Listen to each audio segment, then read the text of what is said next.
বিয়েবাড়ি মানেই কিন্তু জমিয়ে খাওয়া-দাওয়া। তাও যদি সেটা হয় আবার নিজের পাড়ার মধ্যে। আজকে কিন্তু এসেছিলাম আমাদের পাড়ার এক বোনের বিয়েতে। যেখানে কিন্তু এসেই সবার ১ম এ দাঁড়িয়ে পড়লাম এখানে ফুচকা খাওয়ার জন্য।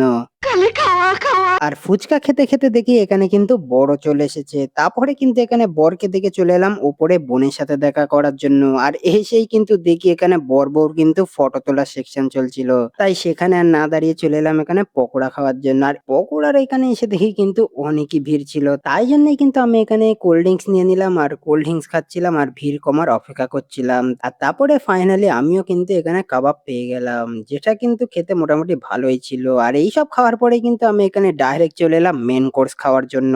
আর ১ম এই কিন্তু এখানে দিয়ে দিল নান পুরি আর তার সাথে কিন্তু এখানে দিয়েছিল চানা মসলা যেটা কিন্তু খেতে মোটামুটি ভালোই ছিল। তারপরে আমাদের এখানে চলে এলো চিকেন বিরিয়ানি আর তার সাথে এখানে স্যালাডও দিয়ে দিল।